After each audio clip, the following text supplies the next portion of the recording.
The city had forgotten how to smile. 50 years under Vel rule had stripped the color from everything. Buildings stood gray and identical. Streets ran in perfect straight lines. Even the sky seemed pale, filtered through the massive enforcement spires that watched over Neo Sol like silent giants. Tay remembered. A different world. He was only a child when the Vel came, but he remembered his mother singing while she cooked. He remembered paintings on walls and music floating from open windows. He remembered laughter that came from deep inside people, not the nervous sounds they made now when Vel patrols passed by. Those days were gone. The Vel had declared all human art to be propaganda. Dangerous, irrational. They burned the paintings. They melted the sculptures. They erased the songs from every device they could find. They said humans needed to evolve beyond such primitive, emotional expressions. They said art made humans weak and unstable. Tay knew they were wrong by day. He operated sanitation drones in Sector 7. It was boring work, but it kept him invisible. The Vel did not notice the quiet man who cleaned their streets. They did not know that beneath the ruins of the old National Museum, hidden behind collapsed walls and forgotten tunnels, Tay kept humanity's soul alive. His archive was small but precious. 300 paintings saved from the fires. 2,000 books of poetry wrapped in plastic to protect them from moisture. Music files stored on devices so old the Vel scanners could not detect them. Sculptures he had carried on his back through drainage. Tunnels in the dead of night. Every piece was a crime punishable by death. Tay did not care. Someone had to remember. On the night, everything changed. Tay was in the archive cleaning dust from a painting when he heard footsteps above. His heart stopped. He reached for the light switch, ready to plunge the room into darkness. When a section of the ceiling collapsed, a woman fell through, landing hard on the concrete floor. She wore the gray uniform of a city engineer. Her eyes went wide when she saw where she was. For a long moment, neither of them moved. "Please," Tay finally said. "Whatever you saw, forget it. Walk away. I am not hurting anyone." The woman did not run. She did not scream for the patrols. Instead, she slowly stood up and looked around the room. Her eyes moved from painting to painting, sculpture to sculpture. Her mouth fell open. "What is this place?" she whispered. "A museum," Tay said. "Or what is left of one." The woman walked toward a painting on the far wall. It showed a night sky filled with swirling stars, bright yellows and deep blues dancing together in patterns that made no logical sense but felt completely right. "I have never seen anything like this," she said. Her voice was shaking. "What is it?" "It is called Starry Night. A human named Vincent painted it a very long time ago." The woman reached out her hand but stopped before touching it. Tay watched as tears began rolling down her face. She did not wipe them away. She just stood there, staring at the painting, crying without sound. "Why does it make me feel this way?" she asked. Tay walked to stand beside her. "Because you are human. And this is what humans do. We create. We express. We turn our feelings into things other people can see and touch and hear. The Vel call it propaganda because they do not understand it. They have no word for beauty in their language." The woman turned to look at him. "My name is Hannah. I repair power systems in the underground tunnels. I found this place by accident. Will you report me?" Hannah looked back at the painting. More tears fell. "I am 28 years old. I have lived my entire life in gray buildings, walking gray streets, following gray rules. I did not know there was anything else. I thought this feeling inside me, this emptiness, was just how life was supposed to be." She finally wiped her eyes. "No, I will not report you." Tay felt something he had not felt in years. Hope. Over the following weeks, Hannah returned again and again. Tay showed her everything. He played her music that made her laugh and cry at the same time. He read her poems that put words to feelings she never knew she had. He showed her photographs of the old world, when humans built great towers and created wonders just because they could. "An entire generation grew up like me," Hannah said one night. "They do not know any of this exists. They think the emptiness inside them is normal." Tay nodded. He had been thinking the same thing for years. I have been protecting this archive for so long, he said. Hiding it. Keeping it safe. But safe for what? What good is beauty if no one ever sees it? Hannah looked at him. You want to share it? I want to remind people what they lost. What was stolen from them? The Vel think they killed human art, but you cannot kill an idea. You cannot burn a feeling. They only drove it underground. It would be dangerous, Hannah said. If they catch us, they will kill us. Yes, Hannah was quiet for a long time. She looked around the archive at all the forbidden treasures surrounding them. Then she smiled, and it was a real smile, the kind Tay had not seen on anyone's face in decades. I am an engineer, she said. I know every tunnel and wire in this city. I know how to build things the Vel cannot detect. If you want to spread this, I can help you. Tay took her hand. Then we begin tomorrow. Outside, the gray city slept under the watchful eyes of the Vel, but deep underground. In a forgotten museum, two humans began planning the impossible. They did not have weapons. They did not have armies. They only had paintings and poems and songs. It would be enough. The first chip was the size of a fingernail. Hannah built it from scraps she collected during her repair work, using technology so old the Vel scanners did not recognize it. She loaded it with 3 paintings, 2 poems, and 1 song. Then she left it in a public bathroom in Sector 4. 3 days later, someone found it. They did not report it, copied it, and left it somewhere else. Within a month, the chip had been copied over 100 times. Hannah made more. She made them smaller, harder to find, easier to hide. Tay selected the contents carefully. He chose art that would shake people awake, that would make them feel things they had forgotten how to feel. They called themselves the brush strokes. At first it was just Tay and Hannah, then it was 5, then 20. Then they stopped counting. The network grew in whispers. A factory worker would pass a chip to her neighbor. A transport driver would hide one in his delivery. A teacher would slip one into a student's bag. No one knew who started it. No one knew who led it. That was the point. You cannot arrest a shadow. Day discovered the network by accident. He was 41 years old and had served the Vel administration for 20 years. His job was to enforce cultural compliance, which meant finding forbidden art and destroying it. He was good at his job. The Vel trusted him. Other humans called him a traitor behind his back. They did not care what they called him. His family was safe. His children had food. Survival was all that mattered.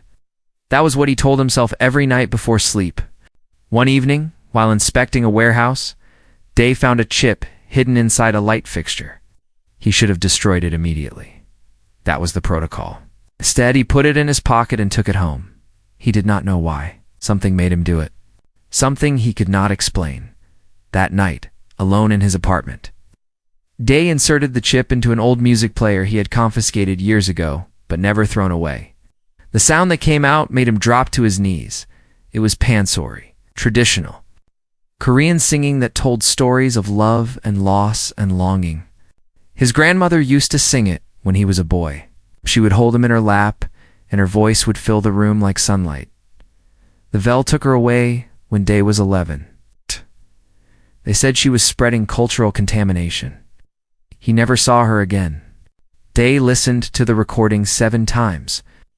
He cried until his chest hurt. He cried for his grandmother. He cried for himself. He cried for the boy he used to be and the man he had become. When morning came, Day went to work like always. But something inside him was different. Something had cracked open and would not close again. He began watching. He noticed small things he had ignored before. A woman humming under her breath, a child drawing shapes in the dirt, a man staring at the sky with tears in his eyes. Network was everywhere, invisible to those who did not want to see. Day made a decision. He started leaving information in dead drops around the city. Patrol schedules, surveillance gaps, inspection routes. He signed nothing. He identified himself to no one.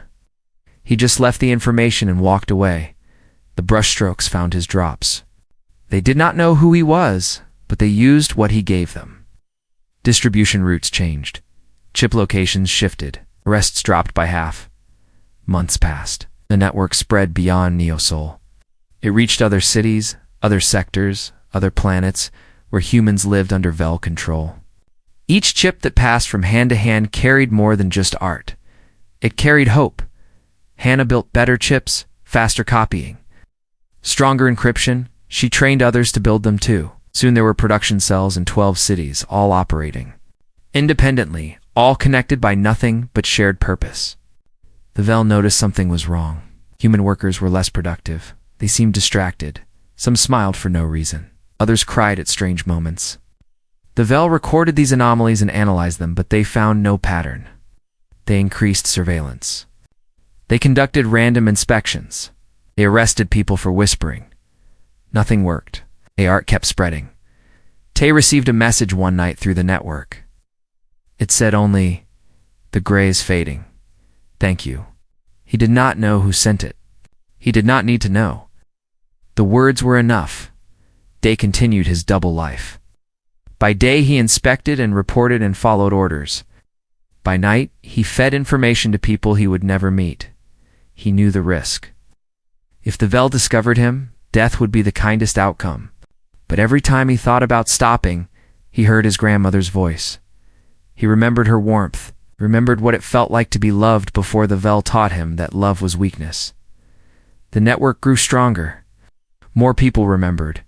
More people woke up. More people began to wonder if survival without living was worth anything at all. One evening, Hannah met Tay in the archive. She was holding a chip that had been passed through so many hands it was worn smooth. Someone added new art to it, she said. A poem, written by a woman in Sector 12. She has never seen the archive. She has never met us. But she wrote this. Tay read the poem. It was about gray walls and dreaming of colors. It was simple. It was beautiful. It was proof that the human spirit could not be erased, only buried. They called it propaganda, Tay said quietly. They thought they could kill it with laws and fear. Hannah smiled. They do not understand. Art is not something we make. It is something we are. Outside, the Vel spires still watched. But underneath, their gaze in tunnels and basements and secret places, humanity was waking up. The revolution had no guns. It had no soldiers. It had only colors and sounds and words, and it was spreading like fire. Sora was 22 years old and afraid of nothing. She had grown up in the underground, a child of the tunnels, raised by people who had nothing left to lose. She learned to read from forbidden books. She learned to paint from stolen supplies. She learned that fear was just another cage, and she had broken out of every cage they ever put her in. Her first mural appeared on the side of a Vel enforcement station. It showed a human hand reaching toward the sky, fingers spread wide, grasping for something invisible. The Vel destroyed it within 3 hours. By then, 100 people had seen it.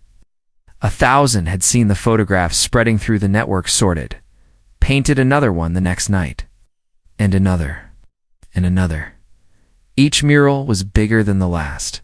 She painted children laughing. She painted old people dancing. She painted the sun rising over mountains that no longer existed. She painted everything the Vel had tried to erase. She painted it right on their walls. The Vel could not understand it. They increased patrols. They installed more cameras. They offered rewards for information. But Sora was fast, and she was clever. She had an entire network of people willing to lie for her. Wu watched all of this.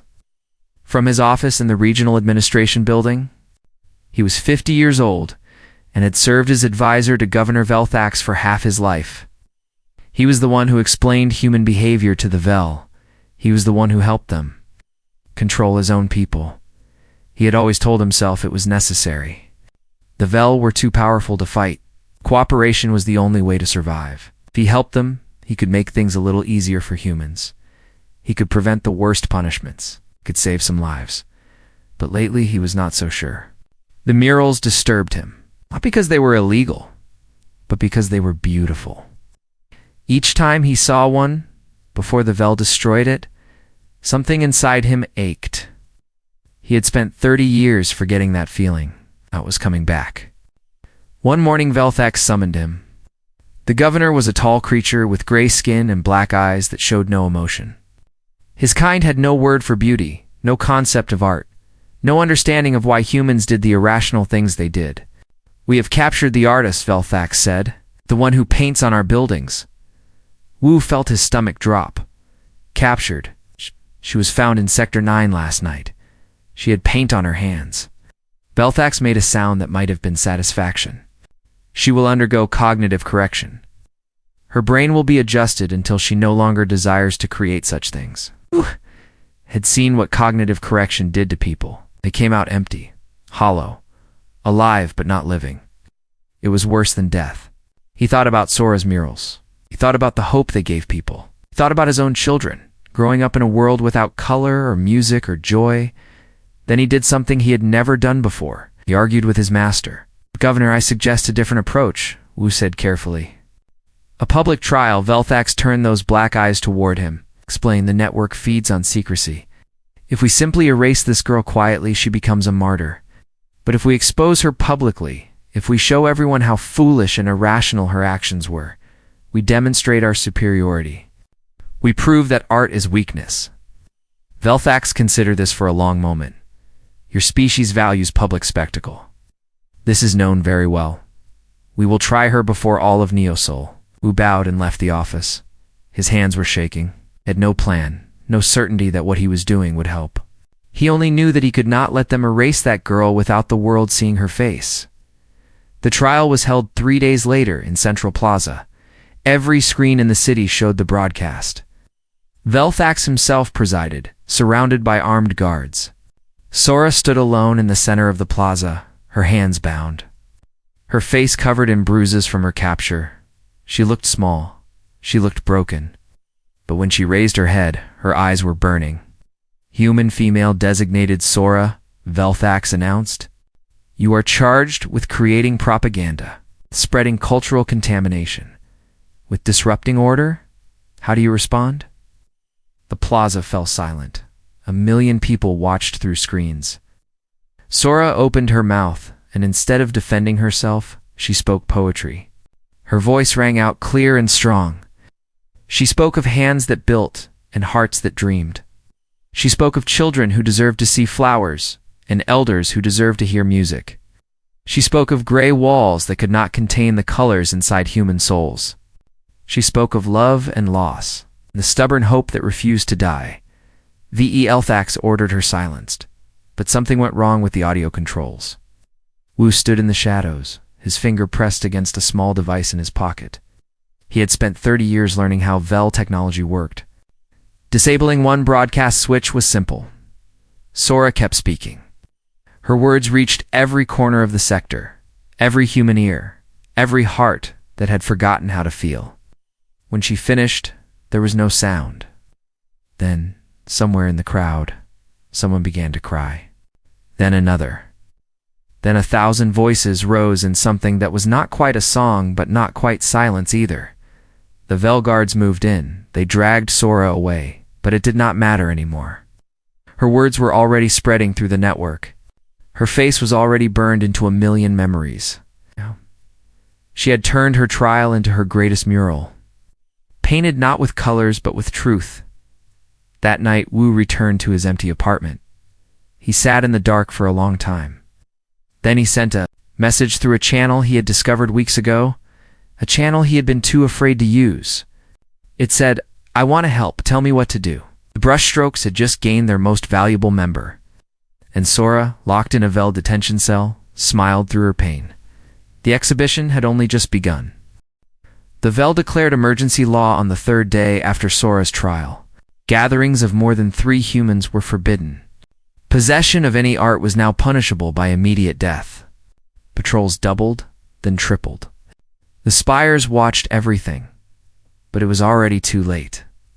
Sora's words had spread too far. Something had awakened that could not be put back to sleep.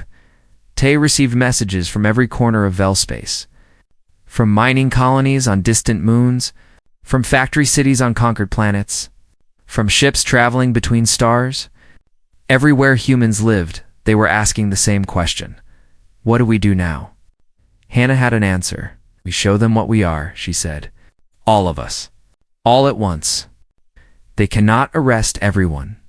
They cannot silence a billion voices. She called it the last concert. On a single night, at a single moment, every human in Vel space would create art. They would paint and sing and dance and recite poetry. They would fill the darkness with color and sound. They would remind the Vel and themselves the human spirit was still alive. The plan spread through the network like fire through dry grass. People prepared in secret. They gathered paints and instruments and costumes. They memorized poems and practiced songs. They chose the art they would create when the moment came. Una received the message in her small apartment on the outskirts of Neosol. She was 38 years old and had not touched a piano in 3 decades. Her hands had been broken by Vel enforcers when she was a young woman, punishment for playing forbidden music. The bones had healed wrong. She could still move her fingers, but the pain never stopped. When she read about the last concert, she wept. Then she found the old keyboard she had hidden under her floorboards all those years ago. She sat down and began to practice. The pain was terrible. Each note sent fire through her hands, but she kept playing. Night after night, she practiced the piece she had loved most before the Vel came. A human composer named Beethoven had written it centuries ago. It was called Ode to Joy. Day knew the last concert would be his end. The Vel had communication jammers throughout the city, designed to cut off any unauthorized broadcast. If the concert was going to reach everyone, someone would have to disable those jammers from the inside. He volunteered without hesitation. "You will die," Tay said, when they met in the tunnels beneath the old museum. Day nodded. "I have been dead for 20 years. I just forgot to stop breathing." He paused, then smiled. "My grandmother would have wanted me to do this. She never stopped singing, you know. Even when they took her away, she was singing when the doors closed." Tay embraced him. There was nothing else to say. The night of the last concert arrived, at midnight, synchronized across 12 planets and 100 colonies. Humans began to create. In Neosol, Una played her keyboard in Central Plaza. Her broken hands moved across the keys, and the music rose into the night air. Around her, others joined in. A man with a homemade drum, a woman with a voice like honey. Children who had learned their songs in secret. Teaching each other when no adults were watching, Vel drones filled the sky within minutes. Enforcement troops poured into the streets, but for every person they silenced, 10 more stepped forward. The music did not stop. The paintings appeared on every wall. The dancing filled every corner. Day moved through the administration building like a ghost. He had spent 20 years learning its secrets. He knew every corridor, every code, every weak point. The jammer control room was deep underground, guarded by Vel soldiers who never expected a threat from inside. He did not try to fight them. He simply walked past using the clearance codes Wu had provided. When he reached the central console, he entered the shutdown sequence and then destroyed the console itself. The jammers died. The music of the last concert burst across every frequency, reaching every corner of Vel space. Humans on distant planets heard their brothers and sisters singing. They heard the poetry and the laughter and the defiant joy. The Vel found Day standing in the ruins of the control room, smiling. "Why?" the commander asked. "Why sacrifice yourself for noise and colors?" Day thought of his grandmother. He thought of her voice, warm and strong, filling the darkness with light. "He would not understand," he said. "You have no word for it." They killed him quickly. But his work was done. The last concert continued until dawn. Velthax watched the reports coming in from across his territory. Humans were creating art everywhere. His troops could not stop them. His weapons could not silence them. For every one they struck down, more appeared. "This is illogical," he said to Wu, who stood beside him. "They are dying for nothing. For sounds and images that have no value." Wu looked at his master. For the first time in 30 years, he was not afraid. "You conquered our planets," Wu said quietly. "You burned our paintings and banned our songs. You thought you had won, but you never understood what you were fighting. We are not just bodies that work and eat and sleep. We are something more. something you cannot measure or control. Velthax turned those black eyes toward him. And what is that? We are human, Wu said, and we would rather die free than live in your gray world. Outside, the sun was rising over Neosol. The streets were covered with paint and scattered with broken instruments. Bodies lay where they had fallen, still holding brushes and drums, but the music had not stopped. Somewhere in the distance, a child was singing, and across the stars, a billion voices sang with her. The Vel had won every battle, but they were losing the war. The last concert did not end the war, but it broke something inside the Vel machine that could never be repaired. In the weeks that followed, human workers across Vel space simply stopped cooperating.